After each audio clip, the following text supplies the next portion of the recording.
Hi, I just realized I was live. I'm sorry. I was sitting here waiting for the camera. So I've been reading this book called Good Boundaries and Goodbyes by Lysa Terkeurst.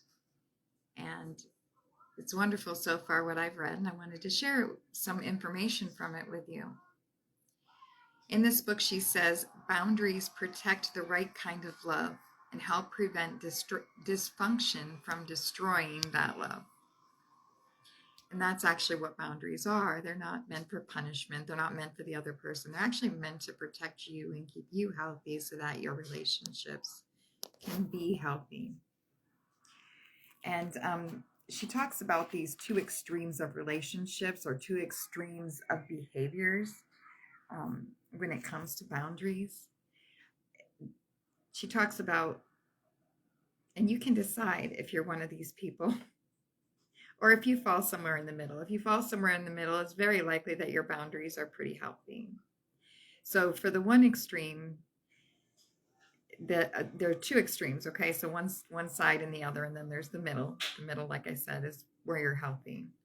So the first extreme is that when you have maybe you have poor boundaries, and so what you do is when you feel upset by what's going on, whether whatever's happening, what you tend to do is that you tend to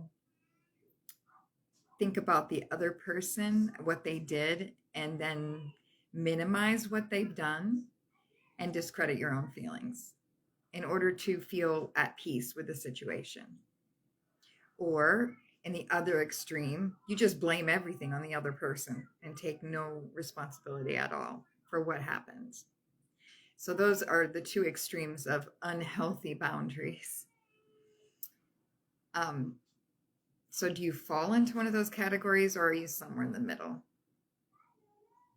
If you're the person that places blame on the other person, you're probably maybe not open to setting boundaries because you may not understand how that's affecting your relationships at the moment. But if you do, that's wonderful because that means you're open to change. And if you're the person that discredits your own feelings and minimizes the other person's, and you have been feeling pain about that, hopefully the information that I'm about to provide you will provide you with some clarity when it comes to that. So if you check in the description, you're going to find some questions. These questions were recommended by the author in this book. And I'm going to go ahead and read them to you here. And then if you want to use them, you can go down in the description and check them and maybe write them down somewhere for yourself. So if you decide that you're needing boundaries, but you don't know how to set them, you're not really sure, you don't want to be too stern and not allow new, experiences or be open to things. But on the other hand, you don't want to be battered and walked all over, and left to feel like everything in the world is your fault. So if you are considering a boundary, maybe I'm not going to say what the boundary is, but maybe you have an idea of setting a boundary like, when I'm working, please don't call because I get in trouble. Maybe that could be a boundary, like it's something you want to set a boundary for. Maybe you're getting a lot of phone calls and maybe you're getting in trouble. And if you find that's happening and then the other person's getting mad because you can't answer, then that would be like a situation where maybe you might want to set a boundary. You might want to say, is that unreasonable? What should I make the boundary? Should the boundary be, don't call me at all when I'm at work? Or is that unreasonable? Should I say, I'll call you, or you can text me and I'll get you, I'll check my phone regularly when I'm able and get back to you as soon as I can. There's a lot of different things you could do in that case. So first, when you're thinking about the question, what you want to do is just review these 4 questions. And these, I'm not sure how to do this because I wanted to put this up here.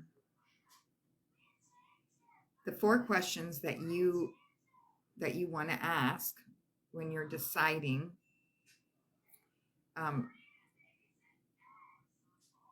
I guess I'm not going to be able to do that. I was trying to do something, but it's just not working, so it's okay. The 4 questions that you would like to ask yourself before setting a boundary are: have I set unreasonable expectations? Like, is what I'm asking this person to do way too hard? Could I do it? I mean, if I can't do it, I can't expect someone else to do it. So you can sit and weigh that question out before you make a boundary. And then consider yourself. Am I too easily offended? Do you just get mad too quick and you just blame the other person all the time? Like, are you able to be open? Where are you able to stretch yourself to? The third question: have I considered my own shortcomings relative to this relationship? Have you considered what you've done wrong? Have you apologized for the mistakes you've made? Have you tried to make corrections? Have you asked the other person what would make them feel better? Have you really worked at the relationship? And the fourth question is: have I sought wisdom from a godly advisor, mentor, or counselor?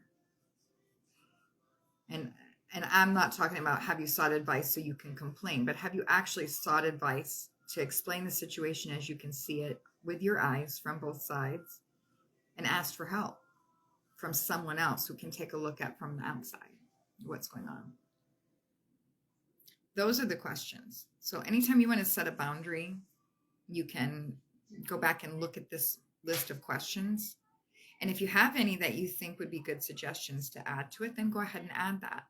But you want to make sure that these are the 4 questions that are like the easiest to answer, and then understand where you stand and where the boundary is, and whether you think it's too far.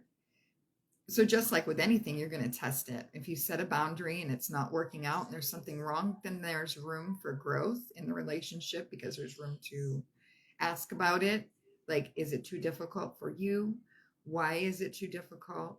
And really have conversations, okay? Because every relationship, in order for a relationship to be good, you really have to be able to have conversation with the other person, like an actual conversation, not just your side, or not just listening to their side. So again, the book is called Good Boundaries and Goodbyes. It's written by Lysa, and it's spelled Lysa. I put it in the description. Terkeurst. So she also suggests to read some scriptures.